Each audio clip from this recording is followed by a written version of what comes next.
Welcome everyone to part 2 of Project Overkill here, building our own Overkill workstation. And to improve cooling here of the AMD 3950X, before we were rocking the AMD Ryzen stock cooler and later this Noctua, which in the Mini ITX certainly was also looked a little bit bigger on the pictures, but anyway, too small certainly. So now let's go a little bit larger. Some Noctua NH-D15 chromax.Black, the chromax.Black edition, a little bit more expensive just for the black of it, but as we are going here for nice looks, let's try that. So this is certainly much larger, often cooler. Let's see how much better cooling, performance and noise this gives us. Tempered glass removal here, a little bit near, but maybe you probably don't do that so often. Certainly you want to be a little bit careful not to break this, but if you break it, you could screw in here some metal plate, if also maybe improving electromagnetic interference while at it. So then this Noctua fan here, I could also have gone with many other ones, but as we already do this overkill, I wanted to go for the maximum look. If we are lucky, it looks maybe that these are the same mounting brackets, so maybe we, staying on Noctua, we do not need to change the back plates there.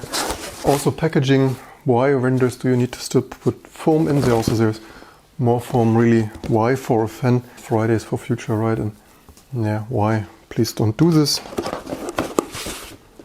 This comes with 2 ChromaMax fans, so you can decide if you want a little bit more airflow or a little bit less noise. This certainly is a heck of a lot larger cooler. Really curious to see how this performance will turn out. And probably now you understand why I went with this case.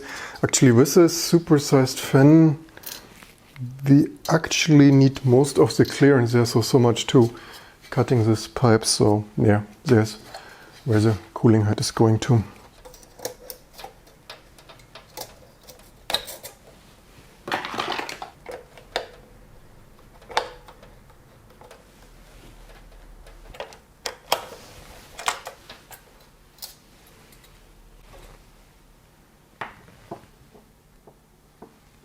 So theoretically new thermal compound. This looks relatively well spread and fresh from the other week. I will just try to go with it, not feeling like doing here new thermal grease every week.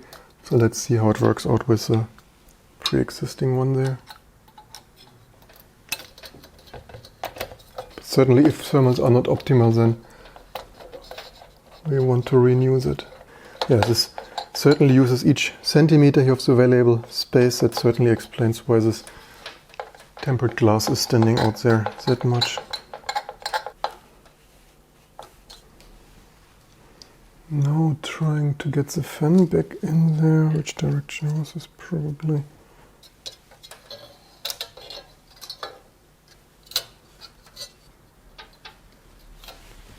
So that is an kind of one of the largest coolers I could find. Certainly pretty and black looking.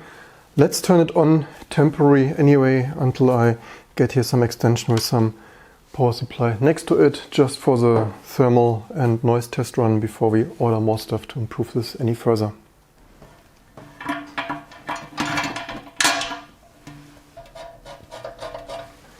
Cool or not cool? Leave in the comments below. Also, I should probably not have run this video in auto ISO because auto in 2020. So let's see how the performance is. I hope it cuts the Linux kernel compile time a little bit down, because with the 6 minutes or so previously we were thermal throttling there and reaching 95. I already increased this 96 degree. And also the clocks, I saw this in Linux CPU info and such, dropping down to just 2 gigahertz or something in the worst case. So let's see how much better thermally performing this is. And of course plenty of space for radiator and even maybe Threadripper.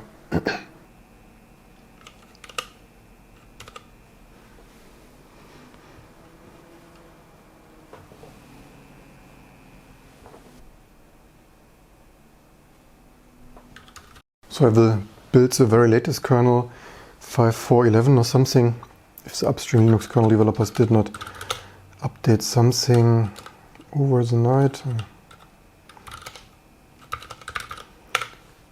5411, yeah. Probably want to disable verbose to have this competitive.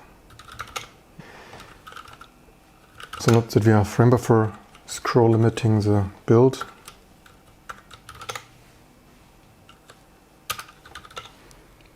So then let's see what the results and thermals will be. Right now temperatures here 34 degrees.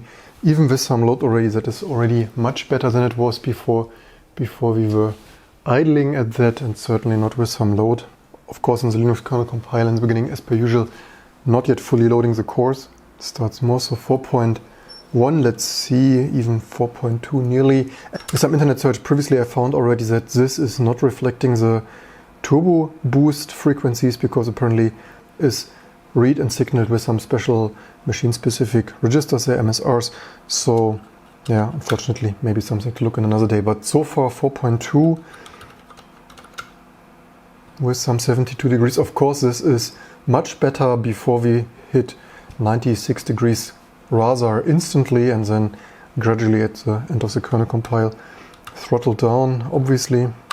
4.2 looking much better. No surprise there. 74 degrees Celsius. And here I sure hope this large fan and heatsink helps there, even not even new thermal paste, because cheapskate. But 4.2 here, not too bad. So far so good.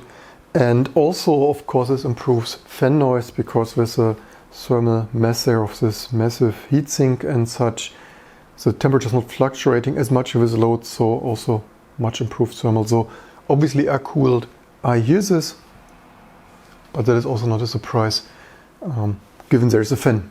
If we want to improve this further, as you saw, there is a second fan in the package, but I don't even want to use this just yet. Yeah, 4.2 at this point. Previously we throttled down to just 2 gigahertz on all cores and stuff. So yeah, of course, if you do not have as massive parallel workloads, you could use this mini ITX case and just give away a little bit of CPU headroom, but then you don't need the CPU to start with, and the 12 core is mighty fine enough. Yeah, 4.2 on most of the cores, 74. So yeah, so we are more than 20 degrees lower and not thermal throttling. So in total more than 20 degrees, because previously this would have run even hotter if we would not have thermal throttled that in the BIOS CPU settings to keep the CPU from overheating and dying. So while we are indeed now a little bit faster, 15:30 to 21:17 here, 5 minutes and 40 something seconds. It certainly also should be more stable, because previously I got sometimes kernel builds that took 10 minutes, certainly because it was already pre-warmed in this compromised mini ITX case, plus intelligent thermal management, AMD Ryzen, whatever. So more than 20 centigrades lower temperatures, slightly improved performance, certainly with less thermal throttling, especially if you run it day and night. I hope you enjoyed this fun build and update here, the things you could improve, liquid metal as well as liquid cooling. Leave me in the comments below what you think also about this case build here, the most epic overkill workstation build I built myself so far. I hope you enjoyed this, and I hope to see you soon for the next videos and live streams to come.